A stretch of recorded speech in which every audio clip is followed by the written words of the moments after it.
दोस्तों, हम आज क्लास 10th के लेसन 10 के प्रकाश का परावर्तन तथा अपवर्तन को देख रहे हैं, जिसमें हमने पिछले वीडियो में प्रकाश का परावर्तन अपवर्तन को संक्षिप्त में समझा और समतल दर्पणों द्वारा बनी प्रतिबिंब का अध्ययन किया। इस वीडियो में हम गोलीय दर्पणों का अध्ययन करेंगे और उनके टर्म को जानेंगे, इन पद को, और उन किसे कहते हैं, ये सब कुछ जानेंगे इस वीडियो में। तो गोलीय दर्पण किसे,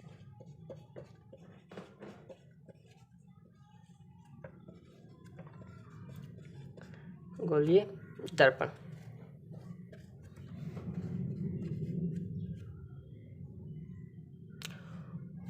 वह दर्पण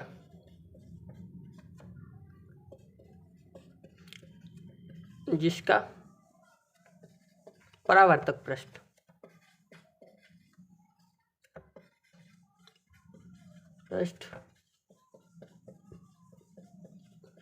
गोलीय हो, गोलीय दर्पण कहलाता है।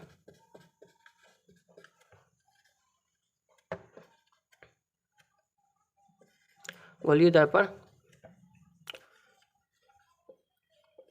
कहलाता है, जिसे परावर्तक पृष्ठ, मान लीजिए परावर्तक पृष्ठ बाहर की ओर और ऐसा भी हो सकता है।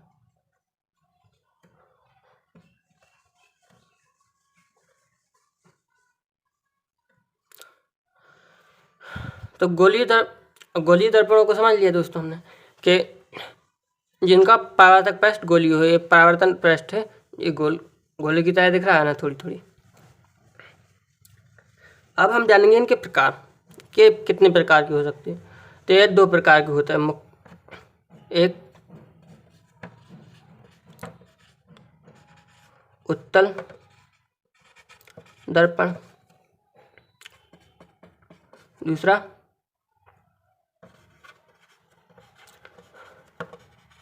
अवतल दर्पण।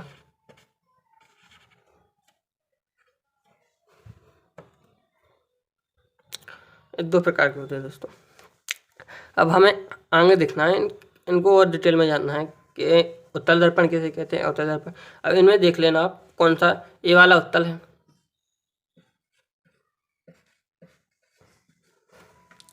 और ये अवतल।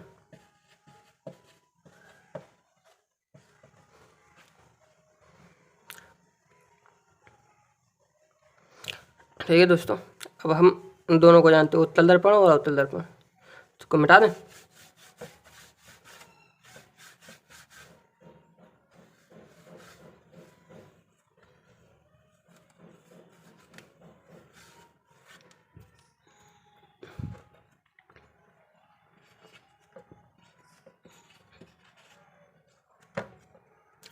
उत्तल दर्पण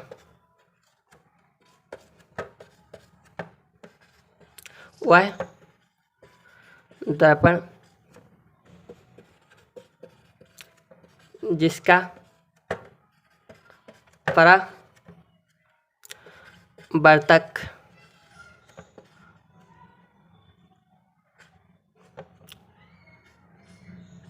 पृष्ठ बाहर की ओर हो, बाहर की ओर हो, उत्तल दर्पण कहलाता है। जैसे ये रहा,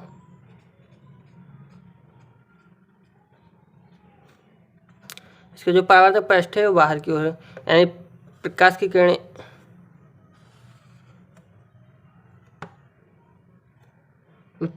किरणें यहाँ से ऐसे आएंगी,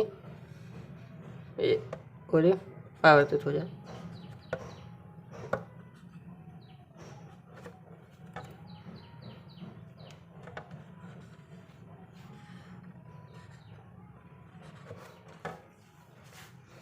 अब अवतल दर्पण,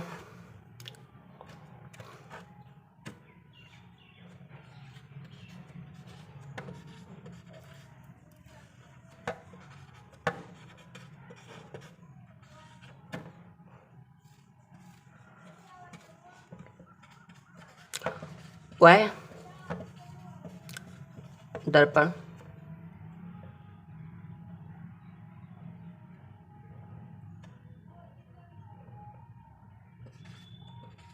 वह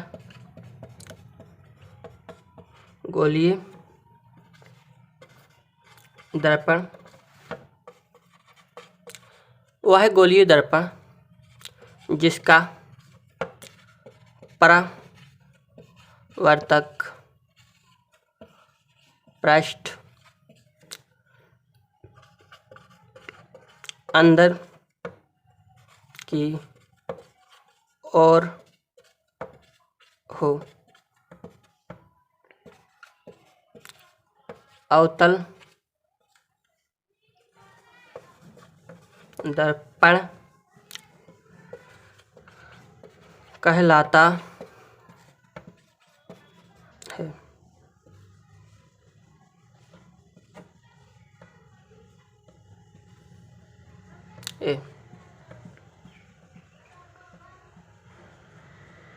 दोस्तों इसको जो परावर्तन पृष्ठ है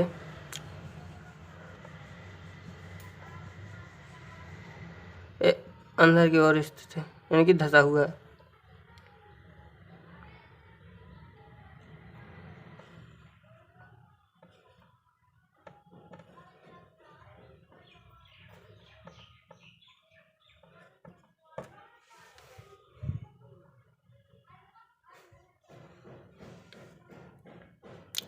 दोस्तों हमने उत्तल दर्पण और अवतल दर्पण को जान लिया। अब आगे चल के इसके पार्ट जानेंगे कि इनके पार्ट को नाम क्या क्या है। दोस्तों हमने उत्तल दर्पण और अवतल दर्पण को समझ लिया। अब हम इनके पदों को जानेंगे कि इसके किस भाग को क्या कहते हैं।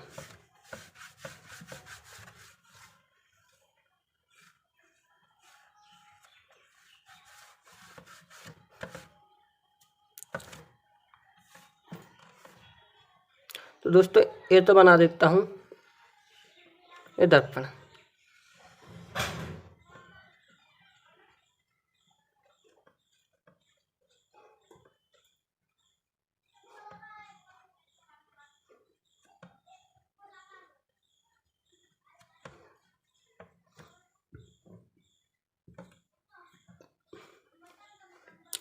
अब इनमें आपको क्या कहना, अब जो दर्पण है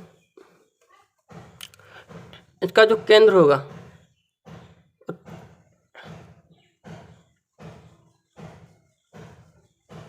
तो उसको कहेंगे पोल, ध्रुव। इसे पी से दर्शाते हैं।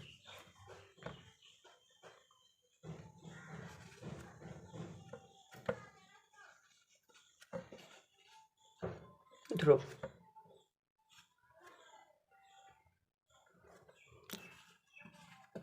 पोल।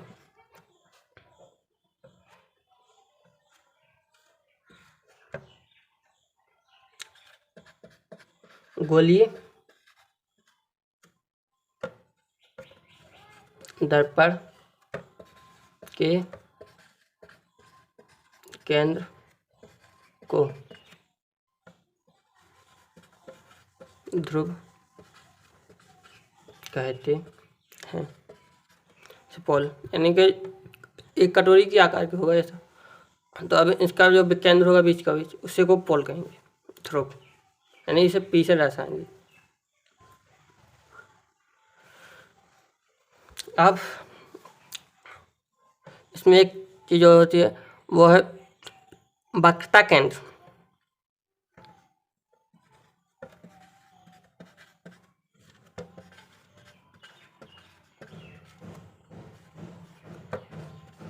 दोस्तों दर्पण जिस गोले का भाग होंगे उस गोले का कोई ना कोई केंद्र होगा, तो उस केंद्र को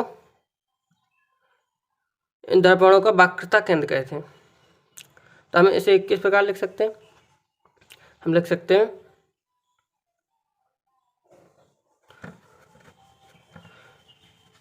गोलीय दर्पण जिस गोले का भाग होते हैं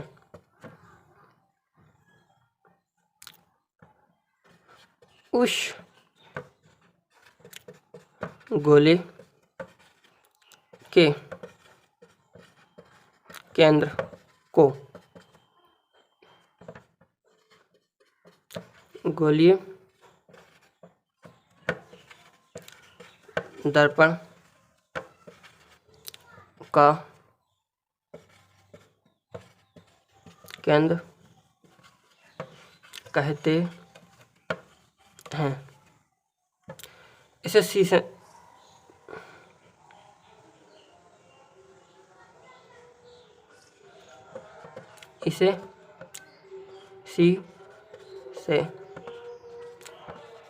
दर्शाते हैं।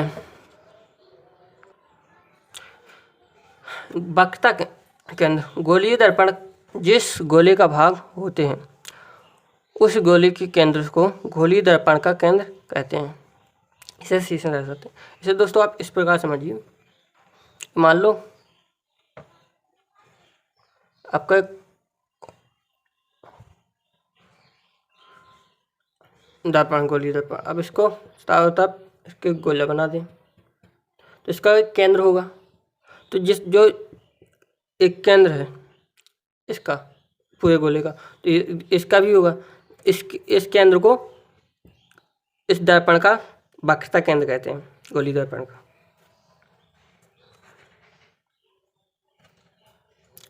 अब वक्रता त्रिज्या,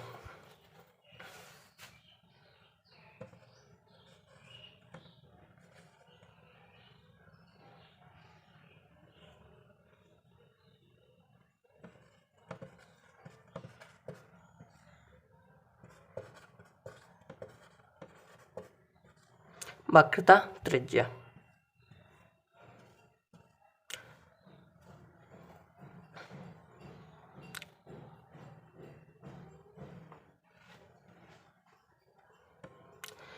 इसका भी दोस्तों यही सिस्टम है कि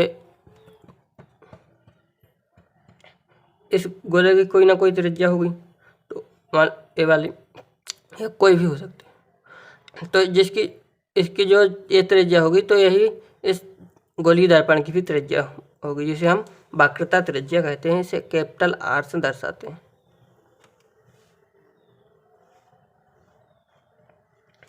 इसको इस प्रकार से लिखा जा सकता है,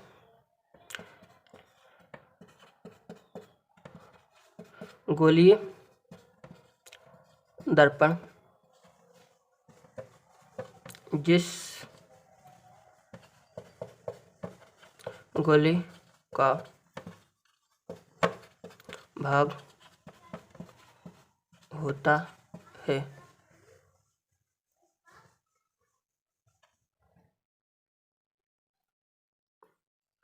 गोलीय दर्पण जिस गोले का भाग होता है उसकी त्रिज्या को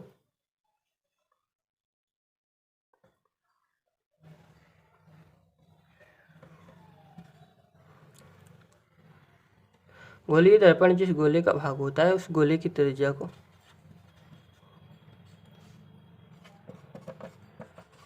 गोले की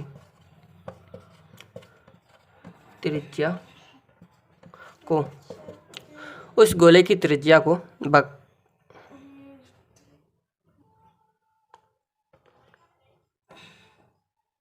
उस गोले की त्रिज्या को गोलीय दर्पण की वक्रता त्रिज्या कहते हैं।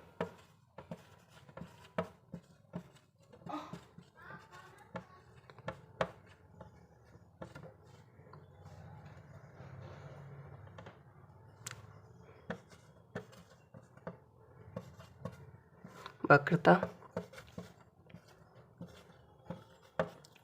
त्रिज्या कहते हैं।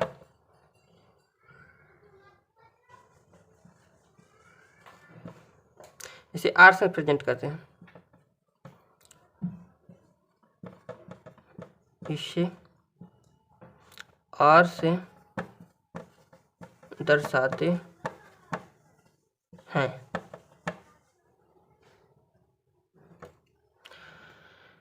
ठीक है दोस्तों,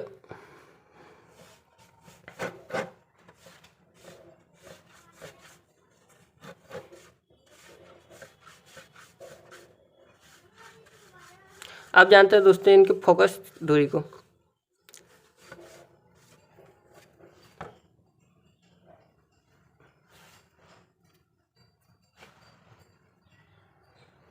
दोस्तों आप जानते हैं मुख्य अक्ष, दर्पण का मुख्य अक्ष।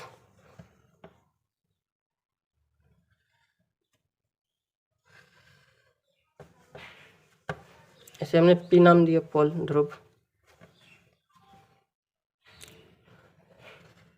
इसे सी,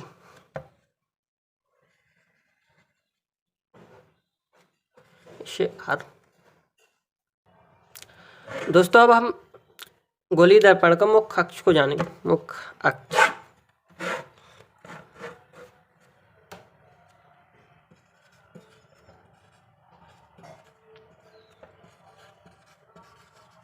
मुख्य अक्ष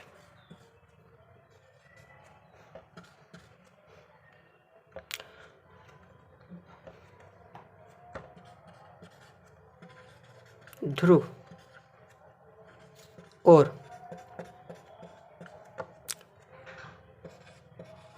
वक्रता त्रिज्या से होकर गुजरने वाली रेखा को मुख्य अक्ष कहते हैं। गोलीय दर्पण में ए ध्रुव हो गया और ए वक्रता केंद्र हो गया, तो इससे गुजरने वाली जो रेखा होगी वो मुख्य अक्ष कहलाएगी।